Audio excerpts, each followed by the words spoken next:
La violencia institucional se refiere a la serie de prácticas y acciones que, desde las estructuras del Estado o de una organización, perpetúan la desigualdad y afectan negativamente los derechos de ciertos grupos sociales. Este fenómeno se manifiesta tanto en políticas públicas como en la atención brindada a la ciudadanía, generando un ambiente de vulnerabilidad y desconfianza. De Segovia, una activista íntegra y combativa donde las haya, en que explica que necesitando la partida de nacimiento, vete a saber para qué, se dirigió a la administración del Estado, no le daban hora, cuando iba le decían que volviera mañana, y a la tercera o la cuarta vez la lía, la persona de seguridad, una chica, la intenta calmar y la empieza a ayudar un poco,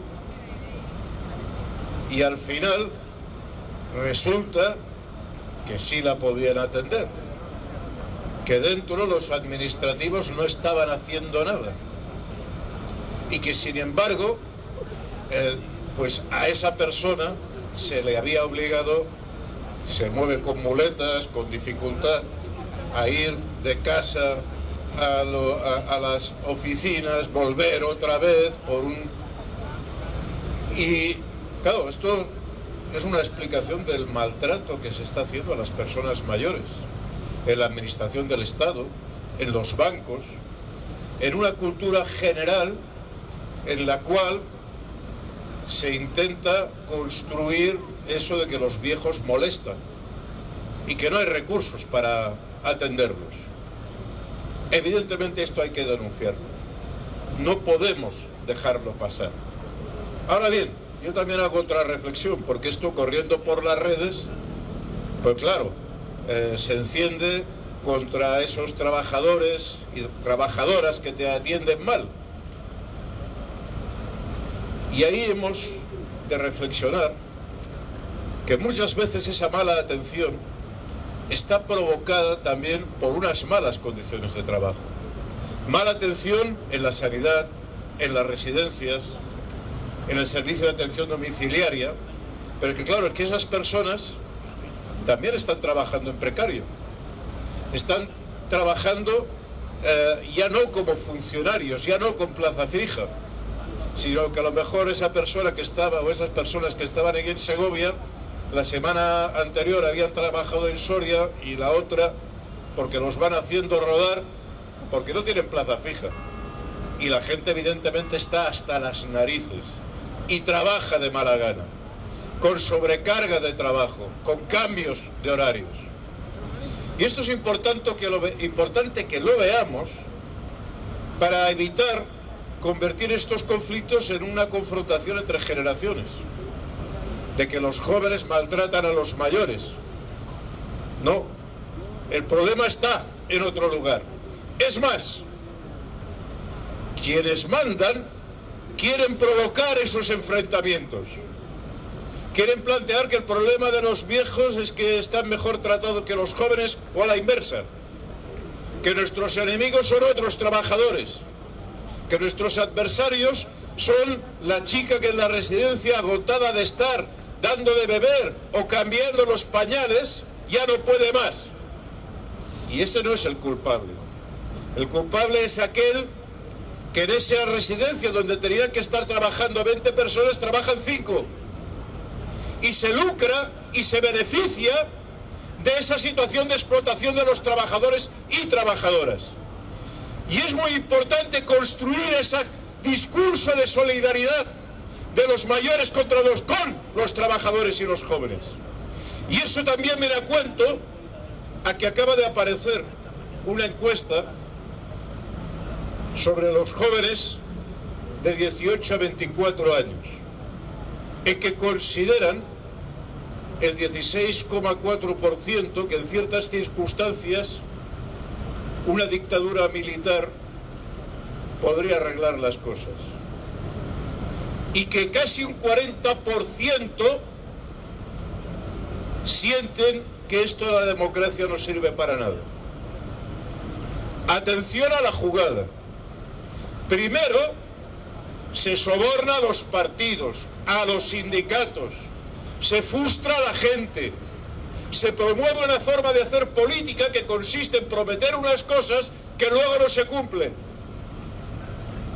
Y luego, esos mismos que corrompen se dirigen a los jóvenes sin experiencia política, diciendo que esto igual con un militar o con una dictadura o con un loco como Milei se arregla estupendamente.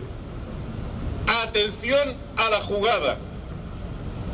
No es la primera vez en la historia. ¿Qué ocurrió en los años 30 en Alemania? Cuando se frustró la posibilidad de transformar radicalmente el país. Se asesinó a sindicalistas, a dirigentes como Rosa Luxemburg, Karl Liebknecht. Y ante el fracaso, la inflación, el paro, se construyeron las juventudes hitlerianas que sin experiencia política, en lugar de culpar de la pobreza, de la inflación, a quienes la provocaban, crearon en el imaginario colectivo que había unos enemigos de la raza aria que querían destruir el país. Y se lo creyeron. Y atención, sembraron el sufrimiento, pero esos jóvenes de las juventudes hitlerianas, muchos no llegaron a la edad adulta, murieron en los campos de batalla. Y eso también hay que explicarlos a nuestros jóvenes. Y explicarles que el adversario no es las personas mayores, no son los trabajadores, sino aquellos que se están apropiando de los recursos públicos. Entre otras cosas, intentan apropiarse de las pensiones, pero ahí les estamos plantando cara. Y nos encontramos también con otro problema, lo que ha ocurrido con el salario mínimo.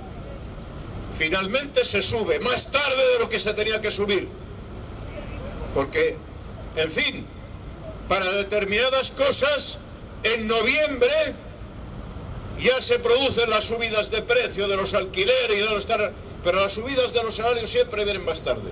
Bueno, al final se produce una subida correcta del salario mínimo, pero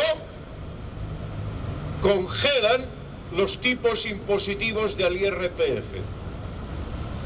Algo que ya los pensionistas denunciamos en la última subida, porque resulta que te suban la pensión, pero al final cobras menos porque pasas al siguiente tramo impositivo. Pues ahora esto les va a pasar a los que cobran el salario mínimo. Y esto es deliberado. Esto es hacer pagar más a los que menos tienen. Y tiene una corrección evidente. Los tipos impositivos tienen que subir con la inflación. Y si con el salario mínimo tú estabas excluido de pagar el IRPF, con el nuevo salario mínimo o con la nueva pensión mínima a ese nivel, tienes que seguir estando excluido.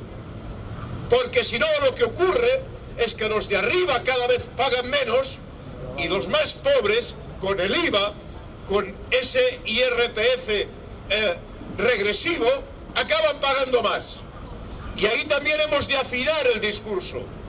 No se trata de que los pensionistas no paguen pensiones o los parados, no. Se trata que si alguien tiene el mínimo ingreso, el ingreso que le sitúa en la línea de pobreza, esa persona, si solo cobra esto, no tiene por qué pagar impuestos. El IRPF se tiene que adaptar. Otra cosa, si esa persona tiene otros ingresos, como cualquier hijo de vecino, se le suban. Si tiene acciones, si tiene pisos de alquiler, si tiene tierras, pues bueno, y si pasa entonces del mínimo, que pague. Pero si no, como es el caso de un montón de gente en este país, se le tiene que excluir.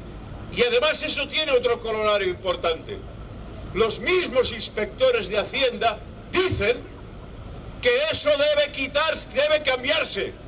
Porque ¿qué ocurre? Que al entrar millones de personas que cobran muy poco, pero pagando, los inspectores de Hacienda quedan desbordados. Y mientras se fija a ver si ese ha pagado los 5 o 10 euros que debía, como no hay inspectores, los que ingresan millones no son inspeccionados. Y se desvían a las fuerzas que tiene el Ministerio de Hacienda para perseguir el fraude, a perseguir al pequeñito, en lugar de perseguir a quien evade millones y millones. Se distrae a los propios funcionarios de Hacienda. Y evidentemente eso no lo debemos permitir. Y claro, además hay más cosas. Con esa subida, si no hay esas correcciones, pues por ejemplo, las familias que tenían ayudas por mantener un discapacitado saltan de rango y ya no lo cobran. O las personas que tenían ayudas con el bono eléctrico saltan de rango para arriba y no lo cobran. ¿Esto es política social? ¿Qué tipo de analistas tienen en los ministerios de trabajo o de economía para no prever estas situaciones y no convertir una subida que es correcta del salario mínimo en una causa de empobrecimiento de la gente? ¿No son capaces de preverlo? ¿O no quieren? ¿O lo que quieren es el titular en la prensa? Hemos subido el salario mínimo, pero por detrás nos vamos a forrar porque les vamos a cobrar más. Es que se piensa que somos tontos. Y claro, ahora resulta que cuando nosotros hacemos campaña y lo denunciamos, empiezan a reaccionar. Por cierto, algunos mal. El secretario general de Comisiones Obreras sale diciendo de que los impuestos se han de pagar. Si nadie ha dicho lo contrario. El problema es otro. Es que se tienen que actualizar. Y quienes tendrían que estar planteando esto, tendría que ser, en primer lugar, los sindicatos. Pero parece ser que esto de momento no entra en la agenda. Vamos a tener que pelear en la calle para que entre en la agenda. Para conseguir, pues, que esto dejen de jugar con nosotros, con la gente pensionista y con la gente trabajadora.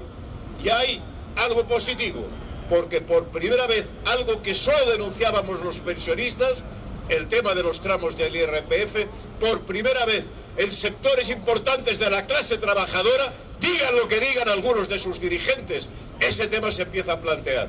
Y estoy seguro que si lo planteamos correctamente, también eso se puede ganar.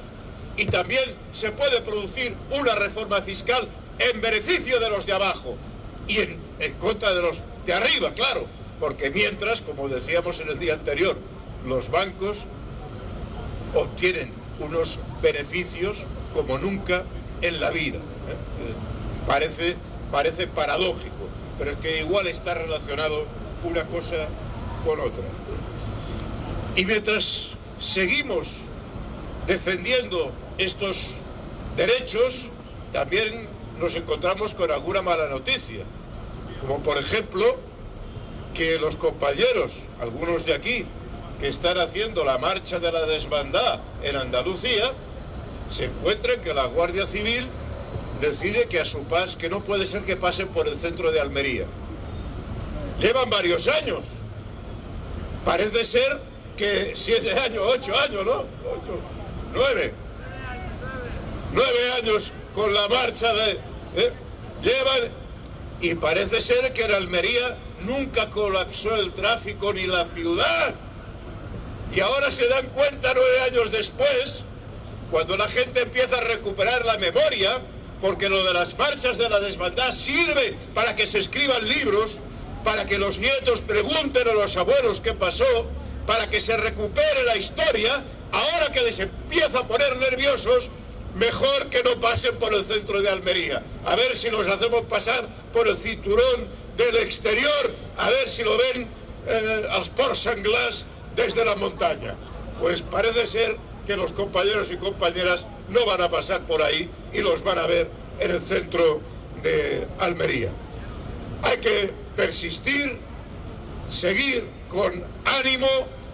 Cuando tienen que cambiar de posiciones es porque estamos presionando, pero hacerlo con inteligencia, buscando sumar, buscando acercarnos a los jóvenes como hemos hecho en las movilizaciones en defensa de la vivienda y buscando sumar al conjunto de los trabajadores contra las minorías oligárquicas que quieren expropiarnos nuestros derechos. Gobierne quien gobierne, las pensiones se defienden.